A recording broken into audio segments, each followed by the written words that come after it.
What we're going to talk about a little bit today in this session now is some of the biggest things that go wrong on projects and kind of my observations on them, right? So I think, most of you kind of know my background now.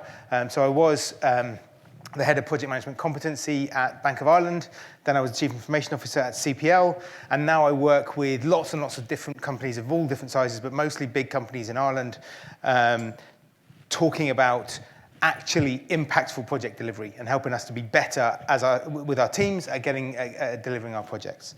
So I was kind of thinking about what to talk about today, and I thought, well, hang on a second. I'm just going to go with my observations of why so many projects go bad. There's a PMI stat that something between 20% and 70% of all projects fail. I'm guessing that's 20% fail catastrophically and 70% fail to deliver all the things on time and on budget and things like that. So this is a famous quote: "No plan survives contact with the enemy." This is, like, I think, a German commander back in the age of Napoleon. Mike Tyson said it equally eloquently: everyone has a plan until they get punched in the face. And my observation is that a lot of people, when I do the training course, a lot of people that the challenges that people have are to do with at least these three things, right? So there's a lot of problems why plans fail. The first one is the biggest mistakes. So not accounting for stuff that might go wrong in the right ways. Right? So actually understanding risk management and doing it well. And I'm not going to talk about the boring bit of risk management, the mitigation piece that everybody probably does do, but blames the project manager and keeps it within them. I'm talking about risk management in terms of what the leadership can do to support that. Very huge, absolutely enormous problem that a lot of people do, confusing work with duration. So an estimate is often done in, like, how many hours is it going to take us to do this thing, and then all of a sudden it turns up on a plan as a duration, which is a pretty basic thing, but a lot of your team members haven't figured out the difference between these two things, and that makes a lot of problems in plans. And then the third one is not having the right conversation with the right people about what's actually going to be done. So let's have a look at each of these things. So first thing, stuff might go wrong, right? Surprise. Right? You've got a project that's going to happen, stuff might go wrong. So how do you deal with that? How do your companies deal with contingency? Anybody want to put their idea out there? For example, some kind of pro-involved exercise. So we're going to production and something will happen, so how can we prevent it knowing now kind of time out? Okay, so you're talking about identifying what could go wrong, right? And you're putting contingency in place for that. Okay, that's good. Anybody else? Yeah. On top of costs, and then if the steering group thinks that we should go ahead and spend the contingency, we go ahead. Yeah, and that's what I hear very often, right? And always spend the 30%. And you always spend the 20%, right? This is what I call industry best practice contingency, right? And I was like, ha-ha, we will have 20% contingency on our thing. And you're like, well, why? Because it's industry best practice. Which industry? Like, where's the best practice? Show me this thing. And so many people do this that I shouldn't really joke about it. But it's really prevalent. And whether that's 10% or 20%, it's utterly wrong, right? Because everybody's had this kind of conversation. Why, like, you've done this as leaders. Why have you got 10% contingency? Get rid of it, because you can't justify the contingency, right? So the other thing that people do with contingency is they hide it in their estimates, right? What they do is the developer says, oh, I reckon this is going to take 3 days, but stuff might go wrong, so I'm going to tell my boss it might take 5 days. And they hide a bit of extra contingency on the top. And then their boss goes, the team lead goes, well, the developer reckons it's going to take 5 days. Stuff might go wrong, so I'm going to say 7 days. And then the project manager gets hold of it and goes, well, the team lead says it's going to take 7 days, but stuff might go wrong, so I'm going to call it 10 days. And by the time it gets to an estimate, the thing is inflated beyond what is actually going to happen. Then why does it still go over the time then? Because we're not managing the risks well. And this is exactly how we're going to solve it, right? So this presented estimate, and that makes the team look really, really bad, right? Because something that's going to take 3 days, if everything goes right, looks like it's going to take 10 days, and they look like they're inefficient and rubbish at their jobs. So what PMI says, and nobody notices it because they're too busy studying to pass the exam. What PMI actually says is the best way to have a conversation about contingency is to tie it to your actual risks of your project, right? And it's amazing how few people do this, right? I've had projects that have had 0% contingency, and I've had projects that have had 300% contingency. Why? Because this was a really risky project, and this one we've done loads of times before, we just knew what we were doing, didn't need contingency, right? Makes sense. So you can have a conversation with your stakeholders or with your teams. Okay, so we think it's going to cost this much, but if stuff goes wrong, it might cost us this much. And the two numbers are different. And so as a leader, you can then look at the whole and say, well, if stuff goes wrong, it might end up costing me £1 million, so let's not do that project. Or you can start looking at the things that are driving the risk and bring those back and help the team. We had a conversation, I can't remember who it was, this morning about getting access to systems. I can't remember who it was.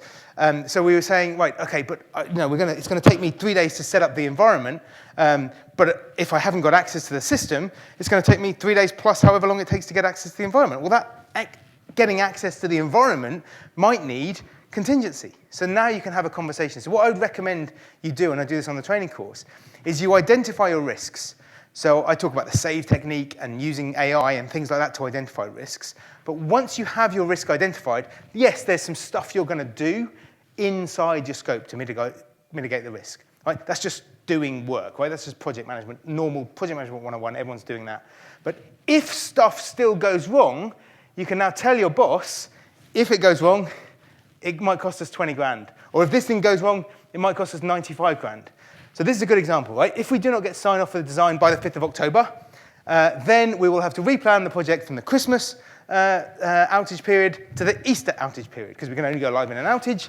If that happens, so we don't want that to happen, so what we're going to do, instead of getting the CEO to sign off, we're going to get the head of operations to sign off, and we're going to get them involved in the meetings, and we're going to do some things that make sure that happens.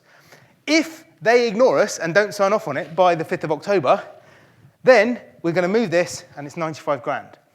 So now what you're doing is by identifying that risk and putting the actual cost of the thing that might happen against it, you can now say to the head of operations, right, that 95 grand is up to you not to spend it. Right? Would you like to come to our meeting about sign-off, or would you like to not prioritize that thing? If you don't, it's going to be 95 grand.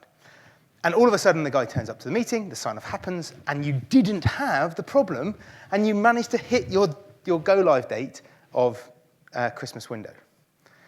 Okay? So all you're doing, you're not doing anything apart from words.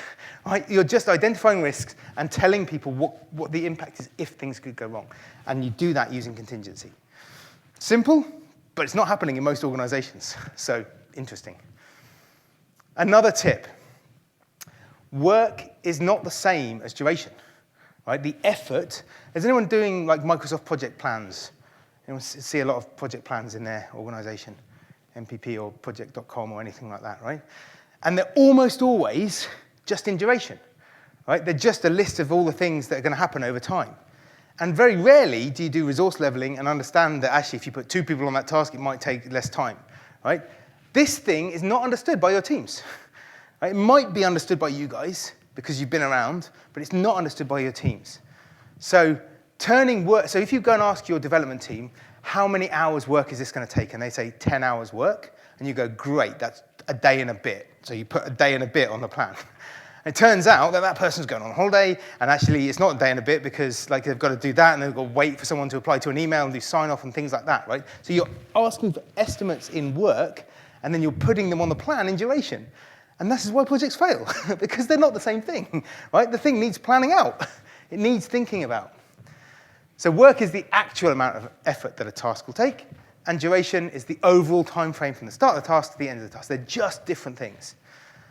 And here's an example that I give, right? Ballot counting, right? So you have an election, and you've got 50 hours of work, right? There's loads and loads of ballots that need counting. So what you do is you get 50 people together for 1 hour, and they all count ballots. And in 1 hour, you've completed 50 hours worth of work. Great, brilliant. This one, does anyone do any bit DIY? Yeah, this is a very different thing. Painting a painting a wall with like the walls and the skirting board and all the bits of wood and all that kind of stuff. Also, 50 hours work, but that's going to take 2.2 weeks, right? I'm going to start on Friday night, 2 and a bit weeks later on Saturday afternoon, just before the rugby, because I'm going to get it done before the match. It's going to be finished, right? So that is still 50 hours worth of work, but I can't work during the working week because I'm going to be doing it at the weekends, and then I've got to pick up Sam from the thing, and the thing's got to happen, right? So that's the point. It's a very simple concept, but almost none of the plans that you guys see have this baked into them. And it's mad, and it's so simple. Let's talk about the third thing, and this is what the planning poker is about. Terrible estimating. Projects go wrong. It's very easy to estimate things. It's very hard to estimate things well, right? And people always blame the delivery as opposed to blaming the estimate. And so that's why I like to advocate for a particular way of doing things. This is what the PMI say about estimation. They say, well, I say estimation is hard, people disagree, and the PMI says there's different ways to do it, right? If you go and read your Rita Mulcahy, has anyone done PMP? Yeah, Rita Mulcahy, any fans in the house?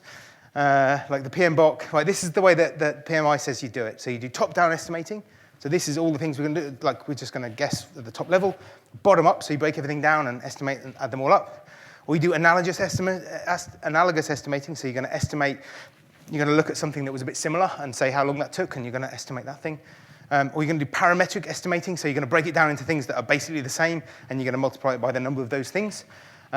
Sometimes people do this thing, the 3-point estimating. Have you done this one? Right? What might happen if we're lucky? What might happen if things go bad? And then something in the middle, and then you multiply this thing by 4, and then you add them up, and you divide it by 6, and yeah, and that's our estimate.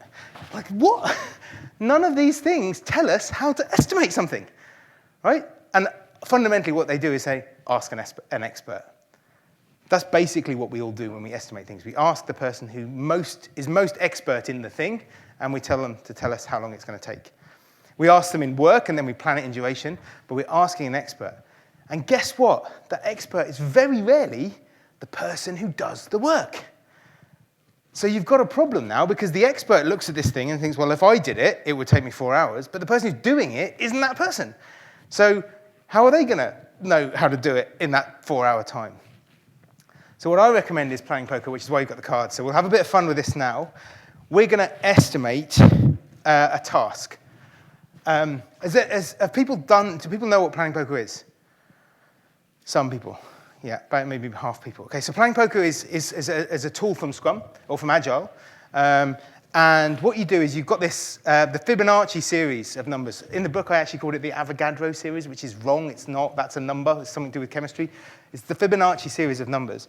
And as you see, each of the numbers gets a bit bigger, gets further apart as they get bigger. So open up your planning poker cards. You've each got a set here, and you can, and one for everyone in the audience. You can take them home. And what we're trying to do here is have a good conversation about how long a task is going to take. Okay?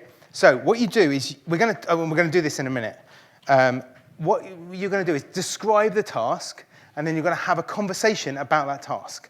Right? So the task we're going to do is, I'm building a shed in my back garden, right? And I need to lay the foundation for the shed. Okay, so it's concrete, foundation about that thick. Okay, and we're going to estimate how long it's going to take. All right, so you can imagine mixing the concrete and doing the foundation. Right. So what I want everyone to do is take one. So there's 4 sets in your deck. Just pick one. It can be the pink one or the black one or the grey one. Doesn't matter. All right, they're all the same. And I want you to, in hours, estimate how many hours you think it's going to take me to lay the foundation of my shed. Okay? So everybody pick up your cards, get one set. Don't shuffle them. If you shuffle them, it all gets a lot harder, right? So take one set of cards and hold it in front of your chest like this when you're ready. Sorry? Duration or effort? Effort. So not duration. So we're not including drying time. Okay? The shed is 6 feet by 8 feet. Okay? Have you ever laid concrete before in your life? I have. Yes. Several times.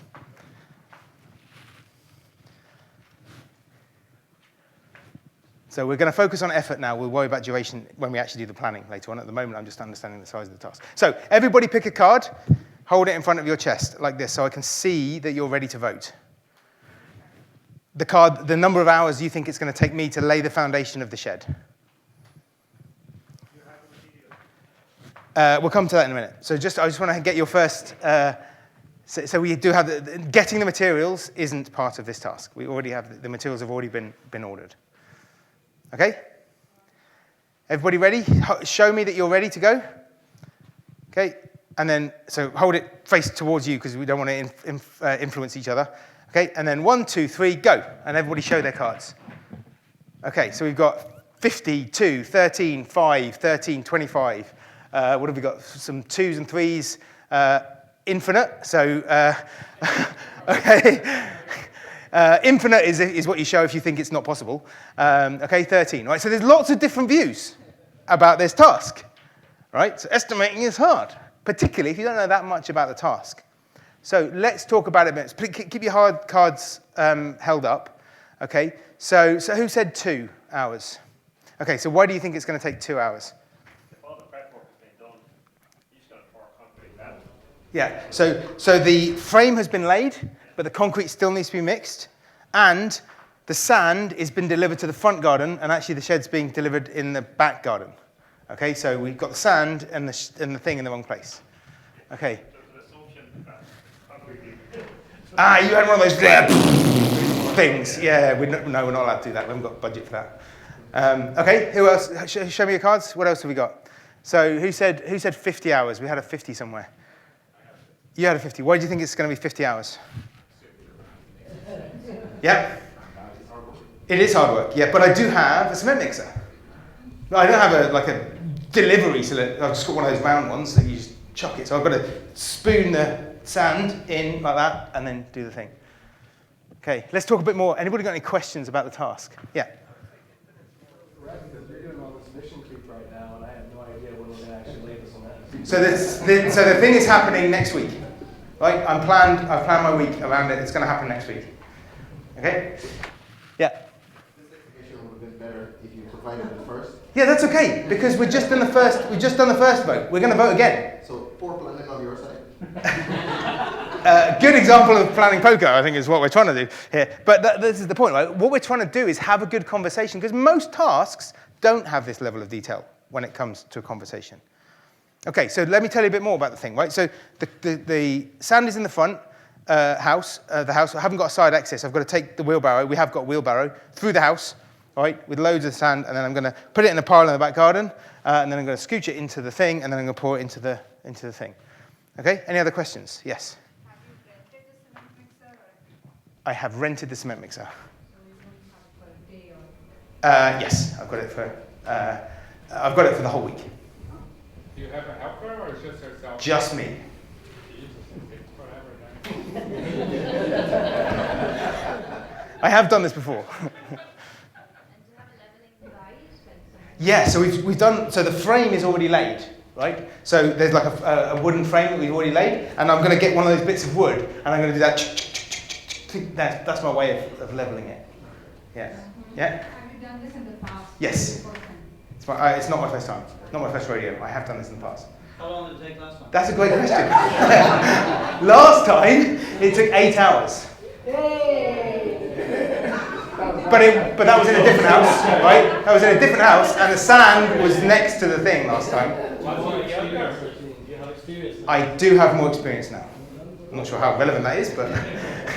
What time are you starting? How big is this area? The area is 6 feet by 8 feet. What contingency do you have if it rains? So if it rains, we're going to do it the following day. If it rains all week? Then we'll have to wait until the following week. Effort would be the same though. The effort is in. Okay, so now I want everybody to have another go. Okay, so now you know a bit more about the task, and we've had a better conversation about it. I want you to hold out so pick a card. Okay. So you're saying infinite at the moment. That says infinite. The cards go that way here. Yeah, there is one card that says infinite on it. Yeah, but that's right. Okay, so hold it to you. This is secret until we all vote. Okay, and then we go 1, 2, 3, go. Okay, so now we're getting 5s, 8s, 13s, 25s. Okay, so you guys think it's 5. Why do you think it's 5 hours? I've got a thing that does that, but I've still got to shovel it into a wheelbarrow it through the house, and make a pile there, and then put it into the thing, and then do the thing. Still have like a better experience with Yeah? I mean, maybe let's say you have 20 kgs of sand that you have to bring from the front garden to the back garden. 20 kgs? I'm making something this big by this, right? It's massive. This is like 1.5 tons of sand. But we have to get into now the details of how much sand you can carry in one trip. Yeah, okay, interesting. How many trips you do. Yeah, so let's say it's going to take me 30 trips. Right? We could actually do the maths on this, right? Because you know how many things I can fill a wheelbarrow with and do the thing, right? And each trip takes me 5 minutes. Yeah? Okay. How many breaks you're going to take? There's no bricks, so we're going to build the shed. So this is just the foundation. You're not going to stop for... Breaks, sorry, I think you said bricks. Breaks. I am going to take breaks. I'm also going to sit and watch the England-Ireland rugby match because I quite enjoy that. But that doesn't affect the amount of work. That will affect the amount of duration. Yes. Yeah. My back is fine. I've actually got a question on here, which is how's my back? Right? So where is the shed? It's in the back garden. Where are the materials? Could it rain? Great stuff. Do I have a cement mixer? How is my back? Nobody's seen this slide. I only wrote these yesterday. Right? That's the point of this, right? Estimating is hard. And if you don't have a conversation about it, your estimates will be crap. Guaranteed. And if you build plans of crap estimates, they will be crap plans. And it doesn't really matter how much governance you put in place and how much, you train people or any of this stuff if you're just working off terribly badly estimated things in the first place. And that's why something like planning poker and driving a good conversation with the team who are actually going to do the work is a really powerful thing. Impactful project management. Okay, any questions or thoughts on that? We've got 5 minutes to have a chat about any of that.